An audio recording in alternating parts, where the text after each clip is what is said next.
Hello and welcome back to another week at DroneDJ. Today is the last day of CES 2024. And Kirk, you're still sitting here. No one said No, didn't go. 2024 CES.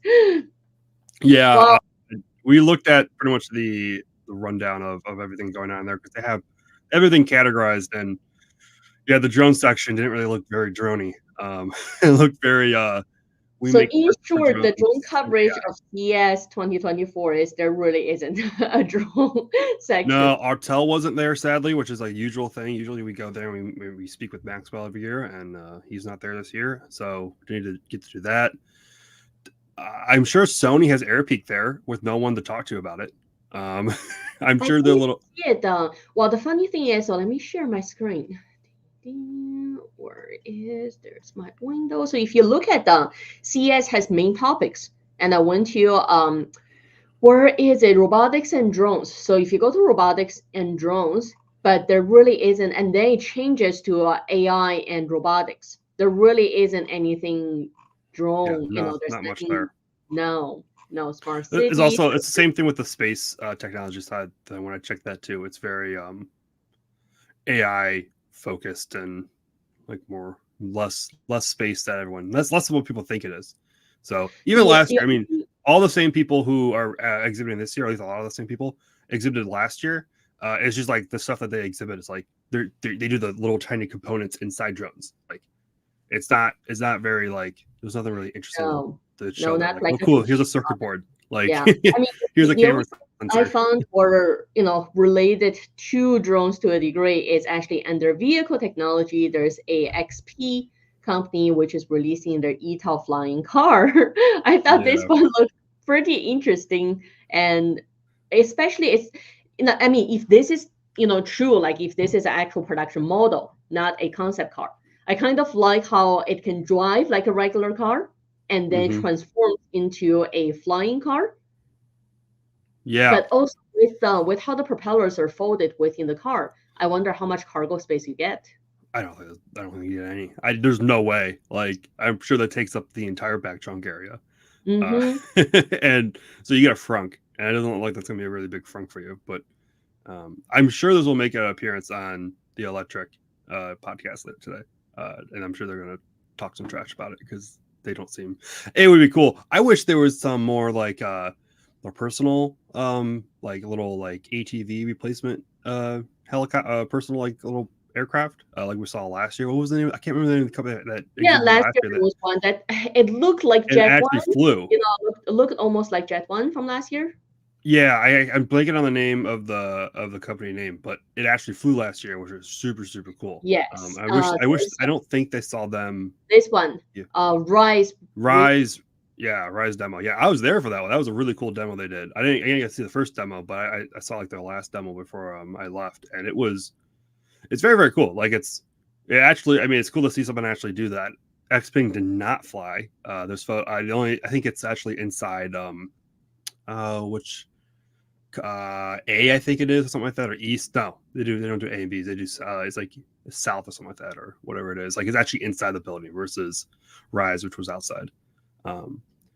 So Xpeng did not demo, sadly enough, which makes sense since it is a concept car, not a actual physical They're device. actual physical products. These are the ones they had been flying in Asia. Gotcha. Which That looks more like this is no different than normal. most of the VTOL, cars like we're looking at, really. Yeah, that looks more like what's more on the market and more feasible. Yeah. That car. Yeah, the first one, this is a concept. I believe they just announced it not too long ago. It looks like something BMW would put out, to be honest. Like the wheels, the fact that the wheels are so wide, and like that just the body style, just it looks like a Cybertruck meets BMW. And yeah, I thought the back looked like a sedan or sport car version of Cybertruck. Yeah, or yeah, it does a little bit. So I mean, maybe it's like a sedan version of the Roadster or something. I just wonder, typically eVTOL cars don't fly far, like they don't have that much power. So I wonder if this is driving car and a flying car, how far can they go? How far can the power actually last? I'm sure not small. I'm sure not far at all. I mean, I'm sure like it just gets you like just the last few miles, maybe. I don't know. Also, I mean, that's like we're talking about how far it goes. We have yet to see any of these actually come true. So, So just to recap on CES drones, there's really no drones at CES this year. And there along was the that closest thing we got was Walmart. which is more for keynote delivery. And Yeah. recently, they announced the expansion of their drone delivery scaling in Texas, right? So that's the Yep. big update from That Walmart. was a big update for this year when it came to drones, which was Yeah. Walmart is working with Zipline and Wing, which I Mm-hmm. find interesting because they have an ownership stake in DroneUp. So I don't know why they're expanding with those two with that company, but yeah, Well, like what there's happened to Amazon's own drone department. yeah. I mean, maybe it's hard to expand one company. Maybe you do need to work with multiple companies across the country because it is kind of niche. Like because I know DroneUp is only working with like mostly Walmart in Alabama. Mm-hmm. I know they have some other stuff, but I think that's their big operation. Isn't Wings pretty big in Dallas? Right. So I mean, why would you even why would you even compete with Wing in Dallas? They seem pretty set up there. I don't know where Zipline's doing anything in the United States, but I know they are. So maybe it's a smart going forward that companies aren't going to have their own drones; they're just going to like have regional delivery partners, and that's what you're going to have to go with. That makes kind of sense with Well, along that how note, we're also political seeing it gets. Mitsubishi announced their drone delivery marketplace, right? So talking about Mm-hmm. partners, marketplace is usually signaling that this is a platform for all qualified users to use. So it'll be interesting to see if this is along the similar line as how Walmart is, running their drone delivery operations. Yeah, yeah. This seems like a more mature way of handling the market than everyone trying to be dominant everywhere. Mm-hmm. Yeah. Now, also related to drone delivery, More we drone deliveries this week. we did talk about the DJI's FlyCart 30, right? Even when it was first announced in China, I was actually showing videos from China of how people were using the FlyCart 30. And we were wondering if DJI is ever going to do a global release, especially with North American, Yeah. under its belt. And looks like they just did a global rollout. Yeah. So I don't think any of us were right on our predictions on this drone. If it was coming globally, I think all of us were. I think both of us were pretty skeptical of that, but they seem to think there's a market for it, and I think there probably is definitely a market for someone who's just building drones and selling them to delivery partners versus becoming a delivery, and technically a tech company all in one. So, I mean, they I'm sure this is based off of their M350 product or some sort, or well, it has dual, maybe probably not actually. So it's probably It looks like it's it keeping looks like it's like they just it. built up the M350 to have the BA have the dual rotors, but so it seems pretty smart for them that they already have a pretty solid platform just to become a provider. And again, I think in my opinion, a very mature way of looking at the Right, market but what versus will be interesting becoming a to know dominant. is, as far as delivery goes, drone delivery goes in North America, equipment manufacturer is it's a portion of it, but they need partners that deals with Mm-hmm. regulation, right? Deals with customers who are actually going to be receiving the packages or sending the packages. So Yeah. that's an Well, interesting landscape to see how it rolls out. yeah, if you can find the people who buy the drones and operate them, I mean that's one challenge. But I think the smart way of handling this is that if you can get this drone approved by the FAA, now your partners don't have to build a whole drone and get that approved by the FAA. It's already approved by the FAA. You just now need to work with your state or local governments to get approval through port authorities and whatnot. So it's actually it seems like it complicates it in some areas and decomplicates it for other areas. Like it's kind of smart and also kind of like, we'll see how that works out if Pretty that's a much new DJI way of can't doing do this things. alone. I'd be interested in seeing who actually works with them to make the drone delivery possible in North America with the Yeah, DJI cart, right? I feel like in the United States, I don't know if there's anyone that would, because I feel like the political climate around this would be a That would be my huge concern too. because It's interesting to see. right I'm now just it's concerned. yeah, right now it's only with like law enforcement and public safety and government use, but like it can very quickly move to delivery drones if they start using them. So I would see it would make more sense like Europe and Canada would probably I would see a first partner there versus the United States. It seems very risky in the US. Or maybe a US company operating in Canada. That could maybe that I could see that. But I don't know about in the United States just yet. Seems We like a big shall risk. see. Yeah. I mean, I do see applications of these for, especially for northern part of Canada, where land is so huge and winter can be really harsh, right? Even regular vehicle delivery can be challenging.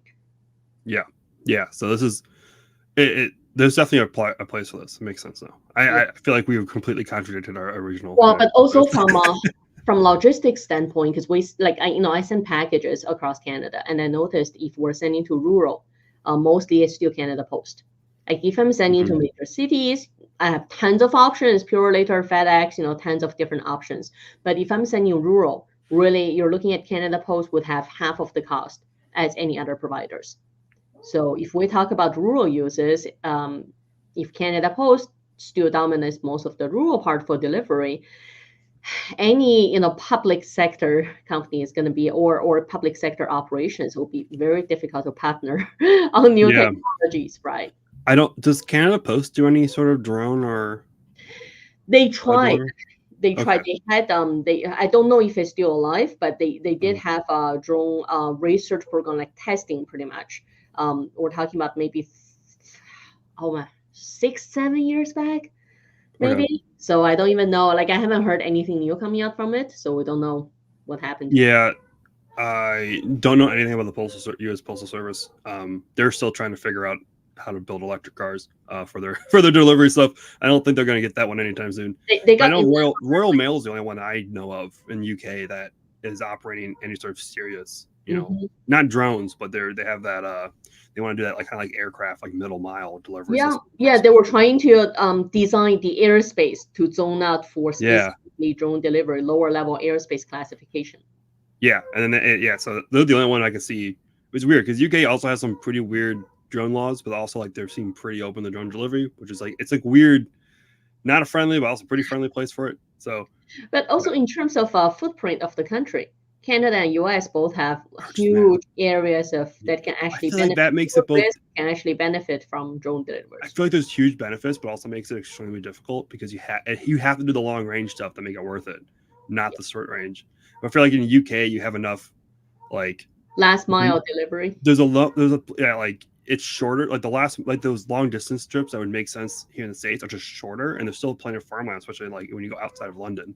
Right. So I feel like that it makes sense. It's also a little bit easier to do in UK than it is in the United States. But well, along that line, we also have one interesting story to share. This is a U.S. country that's grounding the crime-fighting drone surveillance company. We were talking about this earlier.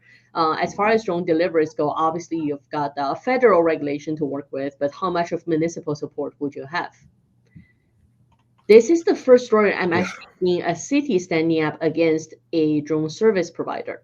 And along the surveillance note, my concept of drone surveillance is it's got to tie to some kind of private security, like security services, right? You don't see for example, if you look at any standard surveillance video cameras, they're there for security reasons. And someone's got to filter or watch the footage or identify potential threat, right? That's the purpose of using the surveillance. So this article talks about this company, which is providing video surveillance, security help from on high, and got themselves into battle with the actual city. I'm not sure what regulates video surveillance in states, but let's say typically you're looking at a security company that would get license to operate as a private security company, or security guards, they all have their license and certifications, etc. That's along the line of where I can regulate for private security. So I'm not sure, number one, where the company that provides video surveillance gets regulated under, and number two, does the city have jurisdiction to actually put them out? Yeah, I don't.